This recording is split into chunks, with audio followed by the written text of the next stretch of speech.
¿qué tiene que ver Juan el Bautista con la iglesia Filadelfia? Y yo creo que vamos a aprender bastante porque tienen muchas cosas en común. Entonces, voy a comenzar con un poquito de la historia de mi madre, porque cuando a ella le detectaron el cáncer, ella, bueno, obviamente fue un shock para todos nosotros y comenzamos a orar. Señor, ¿qué pasa aquí? ¿Qué es qué es lo que necesitamos aprender? Muéstranos el camino. Y mientras estábamos orando, mientras leíamos la palabra, vimos que el Señor tenía muchas promesas de sanación y nos aferramos a esas promesas. De hecho, cada vez que yo oraba, el Señor me mostraba una de esas promesas y hay muchísimas en la Biblia. Yo quiero compartir con ustedes tres promesas de sanación. La primera que me dio el Señor fue esta, Santiago 5, 14, 15. Dice, ¿está enfermo alguno de ustedes?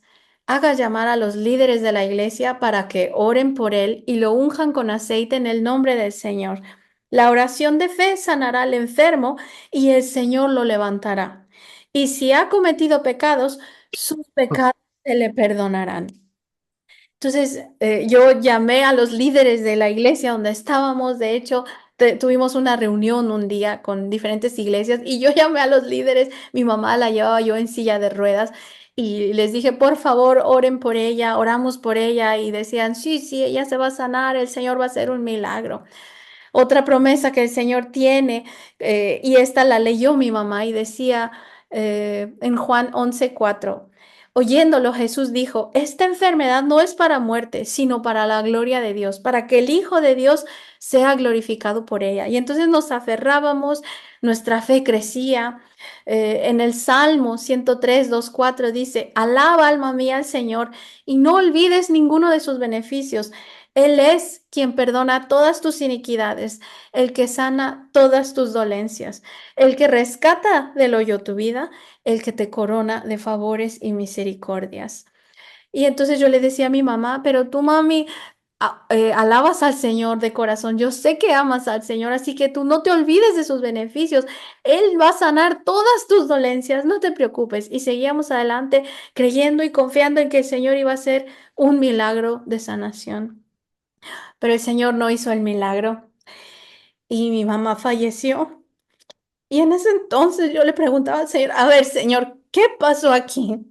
Porque tú prometiste, está en tu palabra. ¿Qué es lo que sucedió? ¿Por qué no vimos el milagro?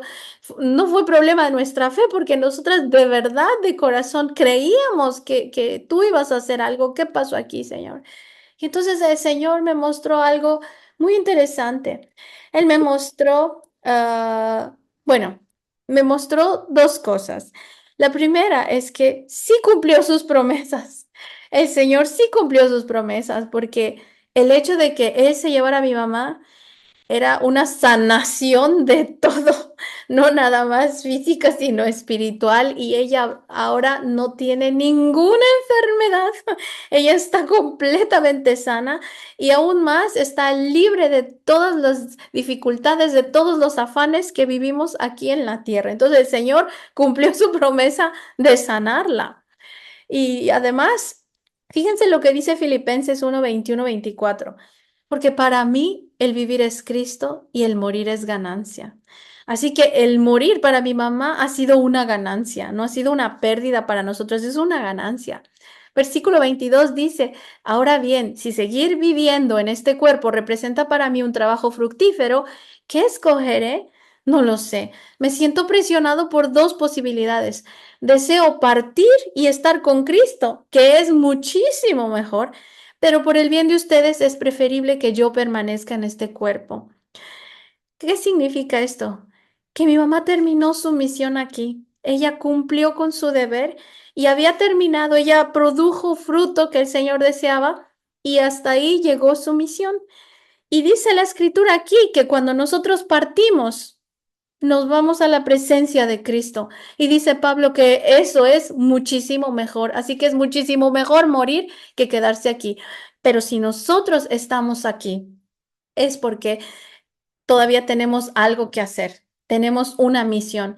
Y entonces nosotros tenemos que dar fruto, tenemos que hacer un trabajo fructífero para que estemos listos y cuando partamos, o si es que viene Cristo antes, entonces va a ser muchísimo mejor que estar aquí. Entonces el Señor sí cumplió su promesa con mi mamá. Ahora ella está muchísimo mejor que todos nosotros.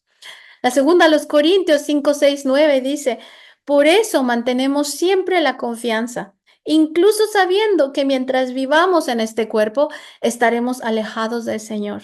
En efecto, vivimos por fe, no por vista. Así que nos mantenemos confiados y preferiríamos ausentarnos de este cuerpo y vivir junto al Señor. Por eso nos empeñamos en agradarle, ya sea que vivamos en nuestro cuerpo o que lo hayamos dejado. Entonces es mucho mejor estar fuera de este cuerpo, porque el estar fuera de este cuerpo significa que podemos vivir junto al Señor. Entonces el Señor en ese aspecto me tranquilizó, me dijo, yo sí cumplí mis promesas, la levanté, le perdoné sus pecados y ella está muchísimo mejor. Pero también me mostró otra cosa, me mostró que hay una persona, o quizá hay varias, pero a mí, a la que me mostró el Señor, fue Juan el Bautista. Me mostró que su vida fue similar a lo que vivimos con mi mamá. Vamos a leer Juan 1:29 a 32. Dice así la escritura. Al día siguiente, Juan vio a Jesús que se acercaba a él y dijo, aquí tienen al Cordero de Dios que quita el pecado del mundo. De este hablaba yo cuando dije, después de mí viene un hombre que es superior a mí, porque existía antes que yo. Yo ni siquiera lo conocía, pero para que él se revelara al pueblo de Israel, vine bautizando con agua. Juan declaró, vi al Espíritu descender del cielo como una paloma y permanecer sobre él. Yo mismo no lo conocía, pero el que me envió a bautizar con agua me dijo, aquel sobre quien veas el Espíritu desciende y permanece, él es el que bautiza con el Espíritu Santo. Yo lo he visto y por eso testifico que este es el Hijo de Dios. Amén. Entonces, Juan el Bautista sabía que Jesús era el Mesías, sabía que él era el Cordero de Dios. Dios mismo le había dicho, él mismo le había dicho la señal que cuando viera el Espíritu Santo, ese iba a ser el Mesías. Entonces Juan estaba segurísimo, estaba completamente seguro de la palabra del Señor, de quién era el Mesías y de lo que él iba a hacer. Pero ¿qué pasó? Tiempo después de que predicó y vio a Jesús y dijo, este es el Mesías, estoy completamente seguro. Pues bueno, Juan en sus predicaciones, él invitaba a la gente al arrepentimiento y él quería que se volvieran a Dios. Y a una de las personas que le predicó fue a Herodes, al gobernador en esa época. Y lo que hacía Herodes es que él estaba junto con la mujer de su hermano. Y entonces esta mujer se llamaba Herodías. Y entonces Juan le decía que estaba mal lo que estaba haciendo. Y lo que hizo Herodes fue poner en la cárcel a Juan. Dice en Mateo 11:24. Juan estaba en la cárcel y al enterarse de lo que Cristo estaba haciendo, envió a sus discípulos a que le preguntaran, ¿eres tú el que ha de venir o debemos esperar a otro? Pero vamos a pensar, Juan estaba segurísimo de que Jesús era el Mesías, de que él era el Cordero de Dios. Cuando lo vio, él gritó y lo proclamaba. Pero ahora que está en la cárcel, le surge una duda y dice, a ver, Dios, pero, ¿qué pasó aquí? ¿Es este o no es este? Pero si Dios ya le había hablado, Dios ya le había dado la promesa de que a quien viera con el Espíritu Santo, ese iba a ser el Mesías. Aquí Juan empieza a dudar, ¿será o no será? ¿Por qué? ¿Por qué estoy en la cárcel? Y empezó a dudar porque él sabía que el Mesías, una de las cosas que el Mesías iba a hacer era liberar a los que estaban cautivos. Isaías 61:1 dice así, el Espíritu del Señor soberano está sobre mí, porque el Señor me ha ungido para llevar buenas noticias a los pobres, me ha enviado para consolar a los de corazón quebrantado y a proclamar que los cautivos serán liberados y que los prisioneros serán puestos en libertad. De hecho, este mismo pasaje es con el que Jesús comienza su ministerio cuando entra a la sinagoga, lo lee y les dice a las personas, este pasaje se ha cumplido hoy mismo. Ahí estaba él mencionando que él era el Mesías, él era la persona que tenía el espíritu del Señor soberano sobre ella. Y entonces Juan conocía esta escritura, Juan sabía lo que Jesús había dicho. ¿Por qué no estaba seguro si era o no el Mesías? ¿Por qué estaba en la cárcel? Digo, ¿por qué no me han puesto en libertad? Si tú eres el Mesías, ¿no deberías sacarme de la cárcel? ¿Acaso no debería estar yo libre? Por eso es que dudó Juan. Pero fíjense lo que contesta Jesús. Vamos a terminar de leer esos pasajes. Mateo, leímos, Juan estaba en la cárcel y al enterarse de lo que Cristo estaba haciendo, envió a sus discípulos a que le preguntaran, ¿eres tú el que ha de venir o debemos esperar a otro? Jesús respondió, vayan y cuéntenle a Juan lo que están oyendo y viendo. Los ciegos ven, los cojos andan, los que tienen alguna enfermedad en su pie son sanados, los sordos oyen, los muertos resucitan y a los pobres se les anuncian las buenas noticias. Y agrega Jesús aquí, dichoso el que no tropieza por causa mía. En otras versiones dice así, díganle además que benditos son los que no dudan de mí.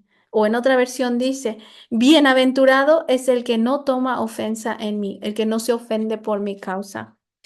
Aquí el Señor le estaba diciendo a Juan, estás viendo muchos milagros, pero si tú no tienes un milagro, si tú no ves un milagro del Señor, no te vayas a ofender y no vayas a dudar de mí. Entonces le decía, yo soy el Mesías, pero no, quizá no vas a ver un milagro por parte mía. Simplemente sigue creyendo. Y esto es precisamente lo que nos pasó a nosotras. Creíamos que íbamos a ver un milagro, pero no lo vimos. Y el Señor me hizo ver que los creyentes que pertenecen a la iglesia de Filadelfia, los creyentes espirituales de Filadelfia que aparecen en Apocalipsis, tienen características similares a lo que vivió Juan. Y esto es lo que quiero compartir con ustedes hoy. Fíjense lo que le dice el Señor Jesús a la iglesia de Filadelfia. Conozco tus obras. Y vamos a ir comparando con la vida de Juan el Bautista. En Juan 1:6-7 dice así, vino un hombre llamado Juan, Dios lo envió como testigo para dar testimonio de la luz, a fin de que por medio de él todos creyeran. Y luego en Juan 1:15 dice, Juan dio testimonio de él y a voz en cuello proclamó, este es aquel de quien yo decía, el que viene después de mí es superior a mí porque existía antes que yo. A Filadelfia le dijo, yo conozco tus obras. Y Juan el Bautista él hizo obras porque el Señor le había encomendado un propósito. A nosotros, a cada uno de nosotros. Y esto no nada más es para la iglesia de Filadelfia, sino para todo creyente.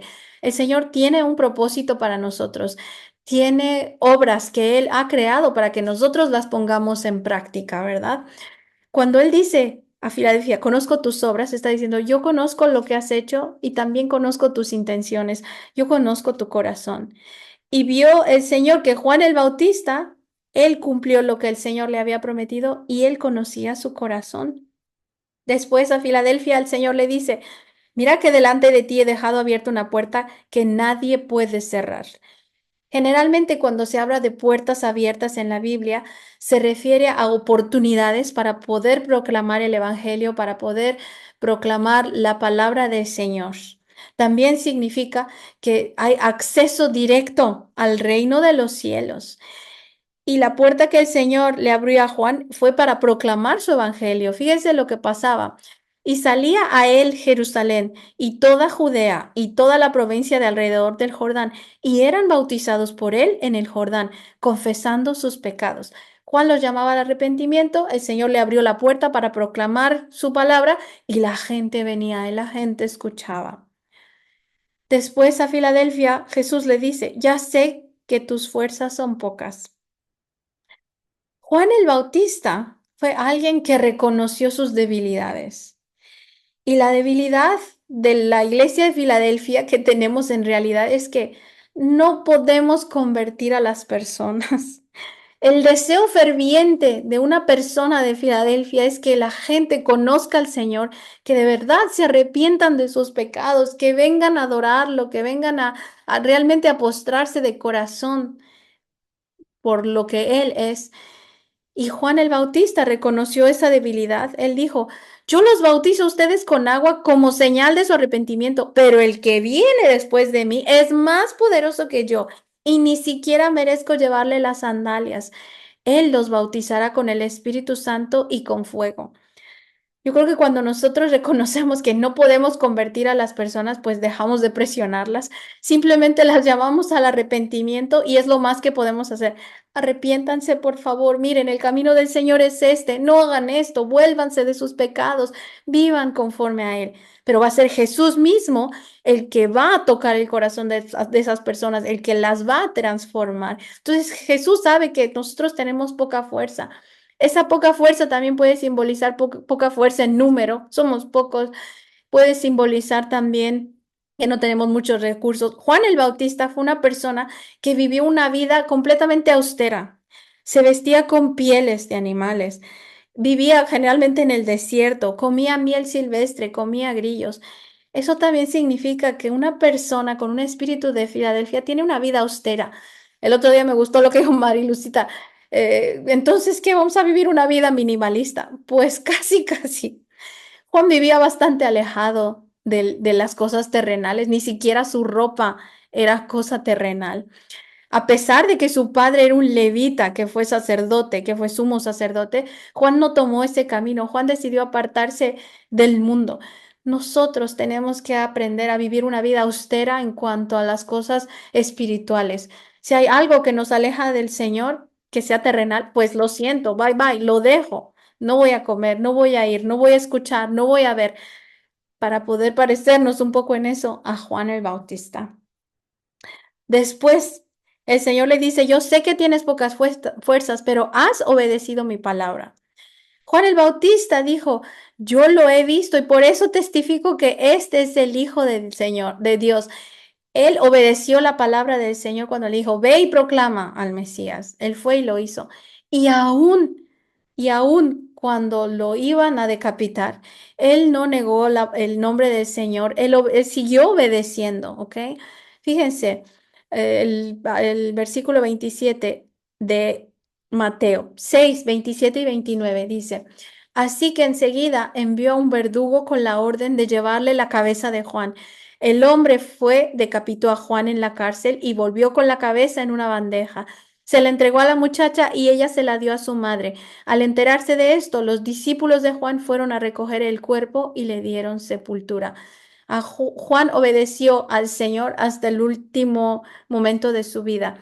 Lo mandaron matar porque él proclamaba que se arrepintieran de sus pecados, pero Herodías le dijo a su hija que pidiera la cabeza de Juan el Bautista. Y bueno, esa historia la pueden leer ustedes en Mateo, el capítulo 6. Pero aquí lo importante es que Juan obedeció al Señor hasta el último minuto de su vida. Después a Filadelfia Jesús le dice, y no has renegado de mi nombre. Juan el Bautista, en Juan 1, 19, 20 dice así, este es el testimonio de Juan cuando los judíos de Jerusalén enviaron sacerdotes y levitas a preguntarle quién era. No se negó a declararlo, sino que confesó con franqueza, yo no soy el Cristo. Juan aquí está diciendo, Él es Jesús, yo no niego, Él es Jesús. Entonces, Él no ha renegado del nombre del Señor.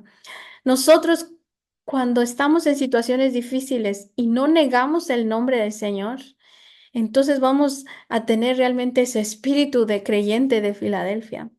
Juan 1:29 dice, al día siguiente Juan vio a Jesús que se acercaba a él y dijo, aquí tienen al Cordero de Dios que quita el pecado del mundo. Veamos lo que veamos en nuestra vida. Siempre debemos apuntar a la gente a Jesús. Así yo no esté recibiendo el milagro que yo quisiera. Así yo esté pasando por una situación difícil. Yo no voy a negar su nombre ni voy a negar que Él no, pues que Él es Dios y voy a seguir proclamando que Él es el Mesías, que la gente debe arrepentirse y que deben ir a Jesús. Después, a Filadelfia, Jesús le dice, voy a hacer que los de la sinagoga de Satanás, esos que se autodenominan judíos y no lo son porque mienten, vayan a postrarse a tus pies y reconozcan que yo te he amado. Los principales oponentes de un creyente que tiene el espíritu de Filadelfia son otros creyentes. Ni siquiera son la gente mundana, son los mismos creyentes. Juan el Bautista se enfrentó a ellos, a los fariseos de aquella época, a los religiosos de aquella época, y de hecho les dijo así. Pero al ver que muchos fariseos y saduceos llegaban a donde él estaba bautizando, dijo, camada de víboras, ¿quién les advirtió que huyeran del castigo que se acerca? Produzcan frutos que demuestren arrepentimiento. No piensen que podrán decir, tenemos a Abraham por padre, porque les digo que aún de estas piedras Dios es capaz de darle hijos a Abraham. El hacha ya está puesta a la raíz de los árboles, y todo árbol que no produzca buen fruto será cortado y arrojado al fuego. Y yo creo que esto es lo más difícil que nos toca como creyentes de Filadelfia. Decirle a las personas lo que están haciendo mal y que se arrepientan. Las personas generalmente se ofenden y mucho más si son creyentes. Si a un creyente que tiene 20 años yo llego y le digo, esto que estás haciendo está mal, por favor arrepiéntete. Mira, el Señor quiere que te vuelvas de esto. Muy probablemente vamos a encontrar oposición. La gente se va a ofender, nos van a decir que los estamos juzgando, que no somos amorosos, pero esa es la tarea que el Señor nos ha dado, apuntarle a la gente cuáles son sus pecados para que ellos se arrepientan, porque sabemos, y yo lo digo por mi experiencia propia, no hay cosa que yo quisiera más que las personas de verdad conocieran y fueran transformadas por el Señor Jesús, porque yo sé la bendición tan enorme que es cuando uno obedece al Señor, porque yo sé que cuando uno está en desobediencia no recibe las bendiciones completas y yo quiero que mis hermanos, que las personas realmente puedan ser bendecidas al 100% por el Señor. Pero cuando uno apunta a los pecados, cuando uno les pide a las personas que se arrepientan, es muy difícil y vamos a tener oposición. Entonces, sepan que esto es algo natural, les va a pasar. Si no les ha pasado todavía, les va a pasar seguramente, pero sepan que así es como sucede esto. Pero fíjense lo que promete Jesús. Dice él que a esos que se autodenominan judíos y no lo son porque mienten, va a ser el Señor que vengan a postrarse a nuestros pies y que reconozcan que Jesús nos ha amado. Y fíjense lo que hizo Jesús. Jesús mismo reconoció a Juan delante de todas las personas. Después de que los discípulos de Juan fueron a preguntarle si él era el Mesías o no, Jesús agregó esto. Lo leemos en Mateo 11, 7 a 11. Mientras se iban los discípulos de Juan, Jesús comenzó a hablarle a la multitud acerca de Juan. ¿Qué salieron a ver al desierto? ¿Una caña sacudida por el viento? Sino, ¿qué salieron a ver? ¿A un hombre vestido con ropa fina? Claro que no, pues los que usan ropa de lujo están en los palacios de los reyes. Entonces, ¿qué salieron a ver? ¿A un profeta? Sí, les digo, y más que profeta. Este es de quien está escrito, yo estoy por enviar a mi mensajero delante de ti, el cual preparará tu camino. Les aseguro que entre los mortales no se ha levantado nadie más grande que Juan el Bautista. Sin embargo, el más pequeño en el reino de los cielos es más grande que él. ¿Se dan cuenta lo que Jesús acaba de decir acerca de Juan? Que entre los mortales no se había levantado alguien más grande que Juan el Bautista. Esa es la clase de gente que está buscando el Señor. Gente que está esperando un milagro y que a pesar de que no ve su milagro, de que a pesar que no ve que el Señor responda a esas oraciones de clamor, sigue creyendo en Jesús, sigue proclamando su nombre, sigue proclamando su evangelio. Esa persona a los ojos de Jesús es más grande que cualquiera. Y aún más, que el más pequeño de los reinos de los cielos es más grande que él. ¿Se imaginan el lugar que Jesús nos da cuando vivimos una vida así? Una vida que se parece también a la de Juan el Bautista. Así que vamos a resumir todo esto. ¿Qué es lo que Dios espera de una persona que tiene este espíritu de la iglesia de Filadelfia? En primer lugar, esta persona sabe que el Señor conoce nuestras obras, porque Él ha probado y ha aprobado nuestras intenciones. Él ha visto lo que hay en nuestro corazón y dice, yo he visto tus obras, yo he visto todo lo que has hecho y lo has hecho de corazón y estoy agradado de ellas. También espera que prediquemos y modelemos su evangelio asegurándonos su respaldo. Él nos dice, yo les voy a abrir la puerta, ustedes vayan y prediquen. Y no se preocupen si la gente no cree, porque ustedes tienen poca fuerza. Yo seré el que los bautice con el Espíritu Santo. A Filadelfia le toca proclamar el arrepentimiento, llamar a la gente al arrepentimiento para que vayan a Jesús. Cuando uno proclama el arrepentimiento, prepara el corazón para que las personas reciban a Jesús. Si la gente no se da cuenta de su pecado, no van a apreciar el sacrificio del Señor Jesús, no van a apreciar ese regalo de vida eterna.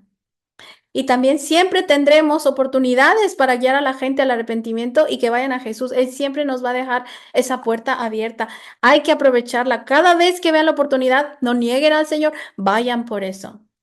Ahora, no somos grandes ni en número, en recursos o fuerza, y no podemos convertir a las personas, pero somos personas que confiamos en el Señor sin importar las situaciones adversas que enfrentemos y aún si no vemos milagros en nuestras vidas. Esto es súper importante. Esa clase de testimonios son súper valiosos para el Señor.